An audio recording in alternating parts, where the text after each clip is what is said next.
Welcome to my channel, Sunshine Shoulders. I'm Calvin. Welcome to my new viewers and new subscribers especially. Welcome to all my subscribers. Thank you so much on the recent 10,000 subscriber mark. I'm really amazed. I'm truly thankful.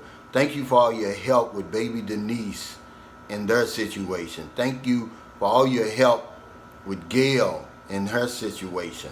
You know, I'm a 57-year-old American who got sick and tired of the rat race over in America and packed it all up in search of a new life in the Philippines. I found that new life and I want to share it with you. My boots on the ground experience, the only way I know how. And that's by giving you the nitty gritty, exactly what I'm seeing, what I'm living, what I'm experiencing. I'm never going to sugarcoat it. It's not going to start today. I want to talk about the worst thing that's ever happened to me in the Philippines.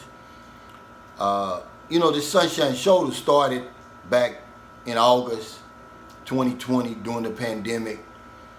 I was feeling depressed. I was feeling sorry for myself. And I saw a little boy right outside the little compound where I was staying, and he was, you know, begging for food.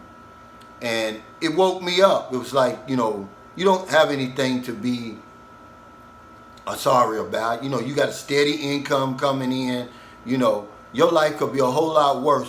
Why don't you think about helping other people? And it started right then and there. I came up with the idea of Sunshine Shoulders. I was going to sacrifice 1,000 pesos every week out of my savings to help struggling Filipinos during the pandemic. And that's how this all started. Now, it's grown immensely. It's taken on a life of its own. It's like a locomotive speeding down a track, picking up momentum every day. You know, I couldn't stop this even if I wanted to. It's transcended me. It's a whole lot bigger than me. It's us now. And I give you that context to tell you that we've helped a lot of people. We've done a lot of good over here in the Philippines, but to a couple of guys, that wasn't enough. I just recently found out that, you know, the crew that I hired to work on baby Denise's house has been stealing. Yeah, they've been ordering more materials than they need, and they've been using those extra materials for a side job or to build something else on the side. And I was very hurt and embarrassed more than anything, you know. But I wasn't going to keep anything from you. See, I'm always going to be open and honest about it. Luckily, we caught it right at the beginning before it really picked up any momentum and really caused us any real harm. I always tell you how great the Filipino people are, and they are. Just because these four guys messed up has no effect on how I feel about the Filipino people. You know, the love, the admiration that I have for them has nothing to do with that. But these four particular individuals, they just decided to betray my trust. Okay, because we had built up a great relationship.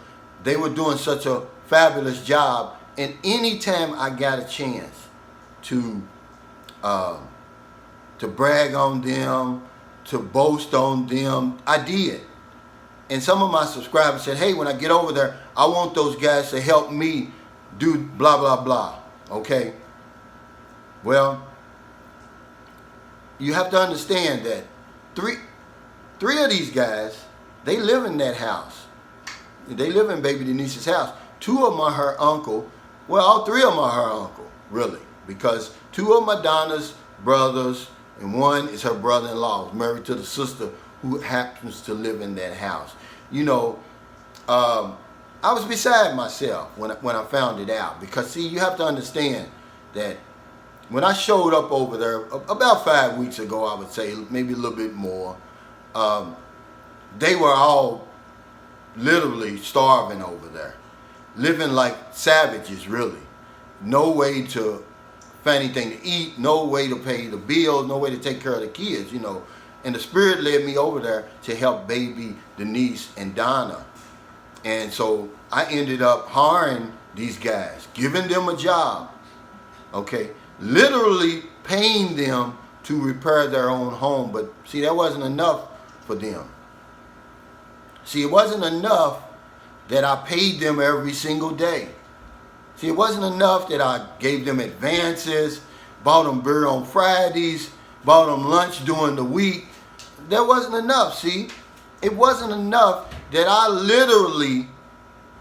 we literally, not me, I'm sorry for that, raised them from the dead. See, I stopped drinking about 23 years ago, and during that process, I learned of something called a peculiar mental twist. And here's what happens when you have a peculiar mental twist. Okay, now I'm drinking. Now I know what alcohol is going to do to me every time I drink. 100% of the time. It's going to cause, misery and hurt all around, okay? But if I stop for a couple of days, start eating right, start feeling better about myself, I forget about all the suffering, the hurt, and the misery that drinking causes me. So guess what? I'll drink again and start that cycle all over again. Well, this is what happened to these guys. They had a peculiar mental twist, see? They couldn't even remember the suffering of a week or even a month ago. See? All of a sudden, they decided they're going to be smarter than Sunshine Shoulders. We're going to be smarter than the vlogger. See? We're going to make him, despite all that he's done, we're going to make him finance this other job for us. Not realizing, guys, that I promise you, with everything in me right now, that if they'd have just called me to the side and said, hey, Mr. Sunshine Shoulders, we've got a potential job coming up, but we can't afford to buy the materials, and to get it started. Can you help us? Can you take a little bit out of our salary to finance that other job? I would have absolutely did it. But no, they took it upon themselves to cheat me, to betray my trust. It's the worst thing that's ever happened to me in the Philippines. I've been coming here on and off for 12 years. Nothing's ever happened to me that even resembles trouble, let alone someone cheating me, ever. Okay? But I broke my number one rule. And I tell guys and women all the time on these dating sites, you're nothing special. The women see you for a new life and a visa. See? You're nobody special. But for me, for just a split second, I thought, hey, I'm Sunshine Shoulders. These guys like me. I'm special. I'm different from the other foreigners. They don't look at me like that. They appreciate the help I'm giving them. No. I messed up and I paid a price. Luckily, we caught it. Because Filipinos, they're so nice, they're so warm, they're so hospitable that they will start looking after your best interest. See, some people in that squatters area, they appreciated what I was doing. So they give my girlfriend a text. They said, hey, you need to check the inventory over there. Your workers are taking the materials you're bringing over there. They're taking them to this other job in XYZ doing ABC. Okay? Now, I didn't even know this. Okay? Here's how I found out. Because the red flags is going off in my head. I'm buying all this material. Normally, the lead guy, and you got to realize we're working close together. Normally, he's ordering material about every 3 days. Well, all of a sudden, he's ordering every day, twice a day. So then, yesterday, we're delivering a big order. Over 6,000 pesos. That's a lot of materials here, guys. Okay? Before we can even get it unloaded off the tricycle, he's bringing me another list of supplies that he needs. And I'm looking at it and I said, okay, because I was going to go out and get it, but I didn't have the money on me. I said, hold on, I need to go home to get the money. I don't have it. I said, do you need all this stuff today? That's what I asked him. He said, yeah, if you're not too busy. So, of course, I'm going to go get it. I'm trying to get the job done. But the minute I walk in the house, because, the red flags was going off, I'm like, wow, it's a lot of stuff he's buying. My girlfriend meets me at the door. Look, I got this text. They're stealing over there. And boom, I was beside myself. I lost it. I couldn't believe it, man. I was more hurt and more embarrassed than anything. I said, now I got to tell all my subscribers what's going on with these guys. And I hit the roof. I mean, I was going to shut it down. I was going to find new workers. I was going to do the whole 9 yards till the woman shows up with a birthday cake. One of my subscribers shows up with a birthday cake for me that she baked on her own, delivered to my house to celebrate my 10,000 subscribers. That cooled me down. That cooled me down enough to start listening to people. Number one, my girlfriend, she said, Calvin, go ahead and finish that job. Don't let them stop the good work you're doing. Remember, this is for baby Denise. But I took it even further. I knew that those guys lived there and their kids also lived there too. So I said, okay, I'm going to do this for baby Denise. I'm going to do it for the children, their children. The children of the 4 guys who brought it upon themselves to betray my trust, to forget about everything, all the sacrifices that we made to help them. And still, see, I'm not even going to fire them. I'm going to let them finish the job, because had I brought another crew in there, they would have obstructed the work anyhow, guys. They wouldn't have got done, you know. But I was just so mad. I was hurt. You know, I'm like, man, you know, don't these guys even appreciate what I'm trying to do for them and their families? They didn't. They did not care, you know. And I was beside myself. I'm beside myself now. That's why I made this video. You know, a lot of guys were giving me emails and comments of support, you know, saying, Calvin, forgive these people. They don't know what they're doing over there. The system is so oppressive. The economics is so oppressive over here that it turns good guys into bad, good people into bad people. You know, and I thought all of that. I only got one email where the guy was being real life, giving me my own nitty gritty. He said, Calvin, listen, it's always been a us against them mentality in the Philippines when it comes to Filipinos and foreigners. He said, you're no different. He said, you know better. I said, yeah, you're right. I let my guard down because I started caring for them. That was really my only problem. I started caring for these guys and their families. I thought I could trust them. I broke my number one rule, thinking I was somebody special, thinking I was different. But I wasn't, man. You know. And so, by the time this video is uploaded, trust me, I've already forgiven the guys. I've already moved on. But there's a lesson here, guys. This is a teaching moment that I have to tell you when you get over here. That I tell you all the time. Don't let this place lure you to sleep. Because it will. And it'll cost you. See? One of my best friends that I've met since I've been here, named Philip, lives up in Luzon. He shared with me his personal story. He said, Calvin, listen, I understand how you feel. He said, it happens to me here all the time. He said, hell, that's the reason I came to the Philippines, to get away from that stuff over in America where I have to have my guard up 24/7. He says, but listen to this. He said, my best friend that I grew up with since childhood, we went into real estate together. And he stole $150,000 from me. He said, maybe this can help you put your story in perspective. And it did. The 3, 4, 5,000 pesos they stole from me, that's nothing compared to the $150,000 US dollars he lost. So I've forgiven those guys. The job is going on. We're going to finish it. But guess what?